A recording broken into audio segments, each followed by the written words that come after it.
ಅಯ್ಯೋ, ಮಂತ್ರಿಗಿರಿ ಕೈ ತಪ್ಪಿದಕ್ಕೆ ಕಣ್ಣೀರು. ನಮ್ಮ ನಾಯಕನಿಗೆ ಸಚಿವ ಸ್ಥಾನ ಸಿಗ್ಲಿಲ್ಲ ಅಂತ ರಸ್ತೆಗಿಳಿದು ಟೈರ್ ಸುಡೋದು, ಯಾವನೋ ಒಬ್ಬ ವಿಷ ಕುಡಿಯೋದು. ಇಂಥ ಬೆಂಬಲಿಗರು ನನಗೆ ಮಂತ್ರಿ ಸ್ಥಾನ ಕೊಡದಿದ್ರೆ ಈಗಲೇ ಶಾಸಕ ಸ್ಥಾನಕ್ಕೆ ರಾಜೀನಾಮೆ ಬಿಸಾಕ್ತೀನಿ ಅಂತ ಬ್ಲಾಕ್ ಮೇಲ್ ತಂತ್ರಗಳು. ಇವತ್ತು ಬೆಳಗ್ಗೆಯಿಂದ ಕರ್ನಾಟಕದಲ್ಲಿ ನಡೆದ ರಾಜಕೀಯ ಐ ಡ್ರಾಮಾ ನೋಡಿದ್ರೆ ಹಬ್ಬಾ, ನಮ್ಮ ನಾಯಕರಿಗೆ ಎಷ್ಟೊಂದು ಹೋರಾಟದ ಮನೋಭಾವ ಇದೆ ಅಲ್ವಾ ಅಂತ ಅನ್ಸುತ್ತೆ. ಆದ್ರೆ ಒಂದ್ ನಿಮಿಷ ಯೋಚನೆ ಮಾಡಿ. ಮೊದಲು ಈ ನಾಟಕದ ವಾಸ್ತವವನ್ನ ನೋಡೋಣ. ರಾಜಕೀಯದಲ್ಲಿ ಟೈಪಿಂಗ್ ಮಿಸ್ಟೇಕ್ ಅಂದ್ರೆ ಏನ್ ಗೊತ್ತಾ? ಭಟ್ಕಳ ಶಾಸಕ ಮಂಕಾಳು ವೈದ್ಯ ಅವರ ಹೆಸರನ್ನ ಕೊನೆ ಕ್ಷಣದಲ್ಲಿ ಲಿಸ್ಟ್ ನಿಂದ ಕಿತ್ತು ಹಾಕಿ ಆ ಪುಣ್ಯಾತ್ಮ SS ಮಲ್ಲಿಕಾರ್ಜುನ್ ಮಣೆ ಹಾಕಿದ್ದು.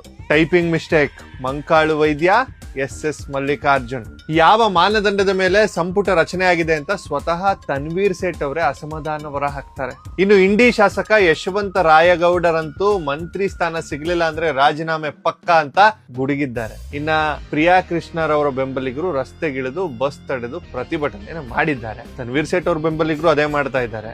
ಅಂದ್ರೆ ಅಧಿಕಾರ ಸಿಗ್ಲಿಲ್ಲ ಅಂದ್ರೆ ಇವರು ಯಾವ ಮಟ್ಟಕ್ಕೆ ಬೇಕಾದ್ರೂ ಹೋಗ್ತಾರೆ. ಈಗ ನಮಗಿರುವ ಪ್ರತಿಯೊಬ್ಬ ಕನ್ನಡಿಗನಿಗೂ ಇರುವ ಒಂದೇ ಒಂದು ನೇರವಾದ ಪ್ರಶ್ನೆ, ಇದೇ ಹೋರಾಟ, ಇದೇ ಹಾರಾಟ, ಇದೇ ರಾಜೀನಾಮೆ ಅಸ್ತ್ರವನ್ನ ನೀವು ಯಾವತ್ತಾದ್ರೂ ಈ ರಾಜ್ಯದ ಜನರ ಕಷ್ಟಗಳಿಗಾಗಿ ಬಳಸಿದ್ದಾರೆ? ನಿಮ್ಮ ಕ್ಷೇತ್ರದ ರಸ್ತೆಗಳಲ್ಲಿ ಗುಂಡಿ ಬಿದ್ದು ಟ್ರಾಫಿಕ್ ನಲ್ಲಿ ಆಂಬುಲೆನ್ಸ್ ಗಳಿಗೆ ಸಿಗಲುಕಿ ಪ್ರಾಣ ಬಿಡ್ತಾ ಇದಾರಲ್ಲ, ನನ್ನ ಕ್ಷೇತ್ರದ ಜನರಿಗೆ ರಸ್ತೆ ಸರಿ ಮಾಡೋದಕ್ಕಾಗ್ತಿಲ್ಲ, ಸರ್ಕಾರ ಅನುದಾನ ಕೊಡ್ಲಿಲ್ಲ ಅಂದ್ರೆ ನನ್ನ ಶಾಸಕ ಸ್ಥಾನಕ್ಕೆ ರಾಜೀನಾಮೆ ಕೊಡ್ತೀನಿ ಅಂತ ಯಾವತ್ತಾದ್ರೂ ವಿಧಾನಸೌಧದಲ್ಲಿ ಹೇಳಿದ್ದೀರಾ?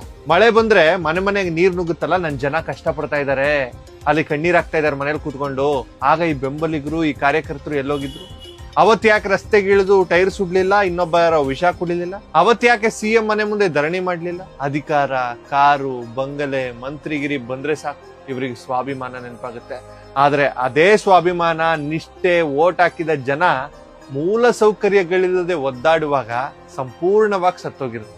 ಜಾತಿ ಲೆಕ್ಕಾಚಾರ, ಪಕ್ಷದ ಒಳ ರಾಜಕೀಯ ಮತ್ತು ಸ್ವಾರ್ಥ ಇವೆಲ್ಲದರ ನಡುವೆ ಸಾಮಾನ್ಯ ಮನುಷ್ಯನ ಕಷ್ಟಗಳು ಕೇವಲ ಒಂದು ಟೈಪಿಂಗ್ ಮಿಸ್ಟೇಕ್ ಆಗಿ ಮೂಲೆ ಗುಂಪಾಗ್ಬಿಟ್ಟಿದೆ. ಇನ್ ಮುಂದೆ ಯಾವ ನಾಯಕನಾದ್ರೂ ತನಗೆ ಮಂತ್ರಿಗಿರಿ ಸಿಗ್ಲಿಲ್ಲ, ನಿಗಮ ಮಂಡಳಿ ಅಧ್ಯಕ್ಷ ಆಗಲಿಲ್ಲ ಅಂತ ಮಾಧ್ಯಮಗಳ ಮುಂದೆ ಬಂದು ಕಣ್ಣೀರ್ ಹಾಕಿದ್ರೆ ನೇರವಾಗಿ ಒಂದು ಕತ್ತಿನ ಪಟ್ಟಿ ಹಿಡಿದು ಕೇಳಿ, ನಮ್ಮ ಕಷ್ಟಗಳಿಗೆ ಯಾವತ್ತಾದ್ರೂ ಒಂದು ಹನಿ ಆದ್ರೂ ಕಣ್ಣೀರ್ ಹಾಕಿದ್ಯಾ ಅಂತ. ಈ ವಾಸ್ತವ ಎಲ್ರಿಗೂ ತಲುಪಬೇಕು ಅಂತ ಈ ವಿಡಿಯೋ ಮಾಡಿದ್ದೀನಿ. ಎಲ್ರಿಗೂ ಶೇರ್ ಮಾಡಿ. ನಮಸ್ಕಾರ.